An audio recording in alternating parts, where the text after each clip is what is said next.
Alright everyone, welcome back to the channel. Let's talk some boxing news. I'm going to start with Conor Benn because he's made headlines the past 24 hours. This is one publication of it. Conor Benn has been offered a super welterweight world title shot against Abbas Barao after his upcoming matchup against Chris Eubank Jr. on November 15th.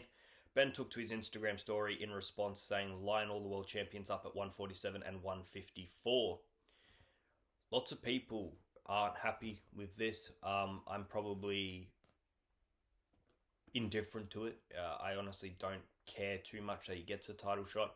Depending on one key thing, I think this will be the main factor in it. The fact is, coming into Chris Eubank Jr., he was undefeated 23-0. If he wins against Chris Eubank Jr.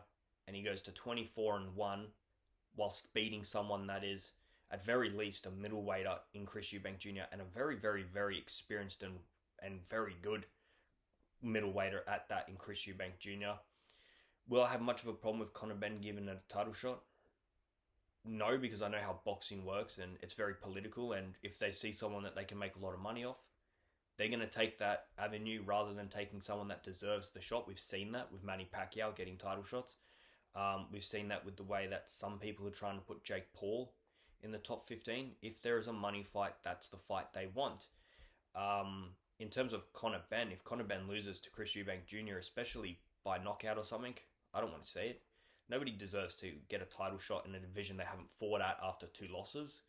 I think that's rubbish, and it's disrespectful to all the people that have been fighting within that division. You think of some of the people highly ranked in the WBA.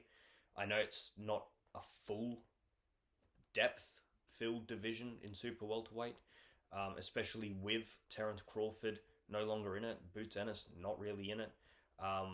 So you look at who's in the WBA and you have Susalan, Ajako, Katsarakis. There is Tellez, I think he's ranked 3 or 4, but Abbas Barao, the WBA champion, beat him to become interim. Once Terence Crawford vacated, Abbas Barao became outright champion, and it looks as though Conor Benn might be his first opponent. Now, there's no doubt that Keegan Ajako and Susalan probably deserve a title shot over Conor Benn, but like I said, it doesn't work like that. If Conor Benn beats Chris Eubank Jr., especially if by some miracle Conor Benn knocks out Chris Eubank Jr., the WBA will grant this the next day, and all of a sudden they're going to be counting their money because there'll be lots and lots of eyes on this fight. Now, this isn't taking away anything from Conor Benn. I think Conor Benn is very close to, if not deserving, a title shot, but probably more at welterweight than super welterweight. The other thing is, 2 losses and then going into a title shot, it just doesn't happen. It just doesn't happen. If he had worked, instead of taking a second fight against Chris Eubank Jr., settled back at welterweight, got another big win, I would have been more than happy to throw him in a title fight, especially at welterweight where it's dead. Honestly, welterweight is dead. Super welterweight isn't much better, but it is an improvement. It will be disrespectful to these guys, but I think if Conor Benn makes it through this fight and wins or loses on a decision, we're going to be seeing him in this title fight. Alright, let's quickly run through the rest of the news. Justice Hooney will be taking on Kiki Toa Lutelli. This will be a rematch. They fought back in November of 2022. Justice Hooney winning by unanimous decision. Lutelli hasn't actually fought since March of 2024. He was supposed to fight in November against Bob Armstrong, but that fight got cancelled. So it'll be a very, very long layoff. This fight will be in December of this year on the Jaya Pattaya versus Sin Cara undercard. To be honest, I expect Justice Hooney to get this done and get this done comfortably. He won the first one with a very wide unanimous decision. He's a much better fighter now than he was in 2022, and I expect Justice Hooney to beat someone that has very least ring rust in Kiki Toa Lutelli. Keeping on Jaya Pattaya and Sin Cara's undercard, Skye Nicholson is set to return. She's going to fight on that card. No opponent yet, but I did notice today on Skye Nicholson's Instagram stories that she did post that she's about to start camp, and that news will be announced very soon. So I'm sure that that is her confirmation that she will be fighting on that card. Opponent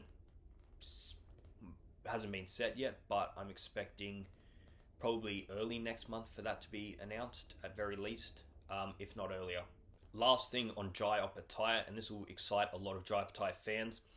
January 31 in Saudi Arabia is the date that we've been given. This is Mick Francis on Opetaia versus Badu Jack. He has been in good talks with Turki Al Sheikh, and it's sounding like January 31 in Saudi Arabia, where you might get to see Jai Opetaia, the opportunity to unify the cruiserweight division and get another belt under his grasp. We know he wants Zerto. I thought Badu Jack was set and told that he had to fight Noel Michaelian. Maybe they still have to do that fight. I honestly don't know where in limbo that fight sits. It sort of was on, and then it was off, then it was on, and then it was off, then it was on, and then it was off. There's no chance between now and the end of the year I really see Badu Jack fighting if they're trying to get him to fight at the end of January. Maybe if he fights Noel Michaelian early next month. But as far as I know, I've no idea what Badu Jack is. This is a great opportunity, though, for Jai Opetaia, and he's the one I want to talk about because, for me, no offense to Badu Jack, he's been a very, very good fighter for a very long time, but I think Jai Opetaia, with his youth, his athleticism, his power, his speed, everything about Jai Opetaia, he's a monster, and I think he wipes the floor with Badu Jack, and I think he wipes the floor with Zerto when he eventually gets his hands on him. When that will be, if ever, I don't know. I expect him to run through Sin Cara, be in a tough fight with Badu Jack, but ultimately get a commanding victory, and then set his sights for Zerto mid-next year whenever he returns from his surgery. So I think that's the outline, the pathway for Jai Opetaia. I think there's a clear pathway for him. I don't think, if he had no chance of fighting these guys, would he have been sitting around cruiserweight? I don't think so. I think he would have moved up to heavyweight. There was also talks about him taking on Chris Billum-Smith, and I'm sure that if Badu Jack does fight Noel Michaelian, or there is a problem in the way, there's a good chance that we see Jai Opetaia versus Chris Billum-Smith instead, which is still alright. That would be for a WBA interim title.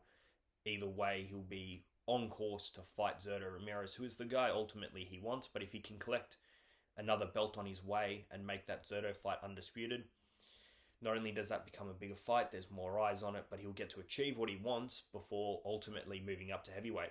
Alright guys, leave all your thoughts about what we spoke about today in the comments. Like, subscribe, and I'm out of here. See yous.